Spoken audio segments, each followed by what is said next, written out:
नाले वारे तारीख़दान महक़क़ ऐं लेखक रहीमदाद खान मौलाई शिदाई जी याद में एक शानदार तकरीब कोठाई वई। आर्ट्स काउंसिल कराची में लोक वरसो कमेटी ऐं सिंध बिरोही इत्तेहाद पारां कोठायल तकरीब में सिंध बिरोही इत्तेहाद जे मरकज़ी सदर ऐं अॻूणे सफ़ीर Mohammad Alam Birohi, Madad Ali Sindhi, professor Ejaz Qureshi, advocate Muzaffar Birohi, advocate Manzoor Khoso, गुलाम अकबर मलक, मसरूर पीरज़ादो, मोहम्मद शोएब बिकिक, सोहेल सांगी, अॻूणे सेक्रेटरी अशफाक मेमण, अॻूणे secretary culture Shams Jafrani, Mangopir town committee जे चेयरमैन अली नवाज़ बिरोही, यास्मीन बिरोही, इलाई बख्श बिकिक, अमीर अली बिरोही ॿियनि शिरकत कई। उन मौक़े ते तकरीब खे ख़िताब कंदे तोड़े मेरांटीर सां ॻाल्हाईंदे मोहम्मद आलम बिरोही, मदद अली सिंधी, प्रोफेसर एजाज कुरैशी ॿियनि चयो त मौलाई शिदाई जहिड़ा तारीख़दान सदियुनि में पैदा थींदा आहिनि। मौलाई शिदाई तकलीफ़ुनि हूंदे बि लिखणु न छॾियो। हिन जन्नतुल सिंध समेत केतिरा ई किताब लिखिया। मौलाई शिदाई जो सिंध सां इश्क़ हो, उन करे ई सिंध खे जन्नत मिसल सम्झंदो हो। मौलाई शिदाई जी जेतिरी बि असां तारीफ़ कयूं तो घटि आहे। मां जेको आहे सो पाण क्वालिफाइड न आहियां त मौलाई शिदाई ते जेको आहे सो तबसरो करे सघां। जेको शख़्स सिंधी ज़ुबान में जेकॾहिं 20 खां मथे किताब लिखियलु हुजे उहे मञियल रिकग्नाइज़ वर्ल्ड यानी पूरे सिंध में, ऐं जेको आहे सो हिस्टोरिकली जेका स्क्रूटनी थींदी आहे उन्हनि में बि जेकॾहिं हो जेको आहे सो उनखे सही उनजे रिसर्च के जेको आहे सो सही सम्झनि या उन ते को इतराज़ न अचे हिन वक़्त ताईं त उहो किताब मुस्तनद किताब थी विया न। सो इन जे करे हिन जेको आहे सो जन्नतुल सिंध तारीख़ी लिखी आहे। मां जन्नतुल सिंध खां अलावा तारीख़ सिंध जे तारीख़ ते ॿिया किताब बि पढ़िया आहिनि, मिर्ज़ा खलील बेग खे बि पढ़ियो आहे, पर सवाल इहो आहे त मौलाई शिदाई जो हिकिड़ो लिखण जो तरीक़ो ॿियो हो। इन सिर्फ़ु वाक़िया बयानु कोन कया आहिनि हिस्ट्री में या जंगूं न कया आहिनि, फ़लाणे फतह कयो या फ़लाणे शिकस्त खाधी, पर उन वक़्तु जेके सिविलाइज़ेशनल तव्हां चओ न तहज़ीबी तमदन जेको बि मुआशरे जूं अंदरि जेके ट्रेंड्स हुया, रुझान हुया, जेके करंट्स हुया, अंडर करंट्स हुया, उन्हनि सभिनी खे हुन जेको आहे सो डिस्कस कयो आहे ऐं बयानु कयो अथई।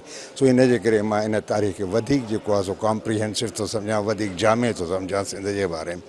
ऐं वरी हुनजे सिंध जे तमदन जे बारे में जेको किताबु लिखियो अथई रिसर्च थियल, उहो बि तमामु हिकिड़ो शाहकार किताबु आहे। सो इन जे करे असां अॼोको ॾींहुं हे हुनजी जेको आहे सो यादि में अॼु हुनजो बर्थडे बि अथसि। सो इन जे करे असां हे इन हिसाब सां रखियो आहे। मौलाई शिदाई साहब जा सिंध बाबति केतिरा ई तारीख़ी किताब लिखियल आहिनि, जन्नतुल सिंध, तारीख़ तमदुन सिंध ऐं ॿिया तमामु घणा। मौलाई माण्हू हो, फ़क़ीर तन माण्हू हो, समूरी ज़िंदगी हालांकि रेलवे गार्ड हुअण जे मामूली हिकु गुरबती ज़िंदगी गुज़ारी, पर सिंध जी तारीख़ सां हुनखे बेहद दिलचस्पी ऐं मरण घड़ीअ ताईं हुन माण्हूअ सिंध जे तारीख़ ते कमु कयो। अहिड़नि माण्हुनि खे यादि करणु खपे त जीअं नए नस्ल खे ख़बर पए त असांजा पुराणा माण्हू कीअं कमु कंदा हुआ।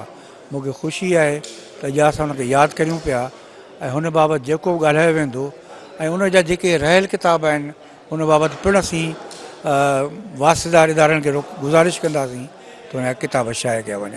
हाणे या काफ़ी किताब ज़ाइ थी चुका आहिनि, पर जेके बचियल आहिनि उहो कोशिशि कंदासीं उन पोयरनि खां पुछा कयो वञे त जीअं ख़बर पवे त उन केतिरो मवाद बचियल आहे।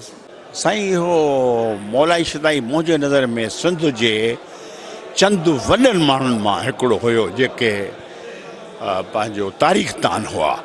तारीख़ असां वटि सिंध में घटि लिखी वई आहे। असां नौजवान तारीख़दान पैदा अञा न करे सघिया आहियूं। हेॾा कुझु आहिनि ज़रूरु, पर हिन माण्हूअ मुसलसिल मां हिन जा किताब पढ़िया आहिनि। सिंध जे मुख़्तलिफ़ इशूज़ ते हिन इक़्तिसादियात तमामु घटि लिखियो वियो आहे। हिकिड़ो हिन लिखियो आहे, ॿियो पाकिस्तान अॻु में हूंदो डॉक्टर छाबलाणी साहबु, जेको पोइ इंडिया हलियो वियो ऐं छा, त अहिड़े नमूने सां इहे लिखिया त हिन जेको आहे ॾाढो हिकिड़ो बहितरीनु कमु कयो आहे। मौलाई शिदाई साहब जी जेका ज़िंदगी जी कहानी आहे उहा तमामु हिकिड़ी दर्दनाक आहे। हुननि रेलवे जे हिकु गार्ड तौरु मुलाज़िमत तौरु कमु कयो ऐं उन सां गॾु ई गॾु पंहिंजी अदबी शौक़ु पूरो कयो। त हू रिटायरमेंट खां पोइ इन सां गॾु लिखंदो रहियो। उन बावजूदि बि बग़ैर रिसोर्सिस जे हुन 20 खां मथे किताब छापिया ऐं 800 खां मथे किताब जी पंहिंजी नंढी लाइब्रेरी ठाही उन टाइम में। ऐं काफ़ी उन्हनि जो अहिड़ो मवादु आहे जेको हिन टाइम ताईं छपिजी न सघियो आहे। असां इहो तइ कयोसीं त सभ खां पहिरियां मौलाई साहब जी शख्सियत जे हवाले सां उन्हनि जे इल्मी अदबी ज़िंदगी जे हवाले सां माण्हुनि खे असां थोरो अवेयरनेस ॾियूं, पोइ उन सां गॾोगॾु उन्हनि जो जेको अदबी कमु आहे उन ते असां हाणे उन जो जेको सॼो मवादु आहे उन खे पब्लिश कराए ऐं माण्हुनि में उन जी ख़ूबसूरत तारीख़ जेका हुन किताबनि में लिखी आहे ऐं हुनजो इल्मु आहे असां माण्हुनि में विरहाए सघूं। हिन पंहिंजे किताब जन्नतुल सिंध में जेको मवाद लिखियो आहे न, अहिड़ो अॼु ताईं सिंध जी तारीख़ में कुझु न लिखियो आहे। मौला शीदादी जो जेको बि ज़ख़ीरो आहे, आऊं चवां था त उहो सिंध ग्रेजुएट एसोसिएशन खे छापणु खपे, सिंधी अदबी बोर्ड खे छापणु खपे। सिंधी जेका लैंग्वेज अथॉरिटी आहे उहे छा था कनि, उन्हनि खे मौला शीदादी जो समूरो मवाद गॾु करे छपाइणु खपे। मौला शीदादी साहब जी वॾी हिकिड़ी जेका आहे कंट्रीब्यूशन आहे, हुन सिंध यूनिवर्सिटी में बि कमु कयो आहे ऐं काफ़ी किताबनि बि जेका पब्लिकेशन कई आहे ऐं हिकु वॾो दानश्वर ऐं हिकु वॾो पढ़ियल लिखियल माण्हू हुयो।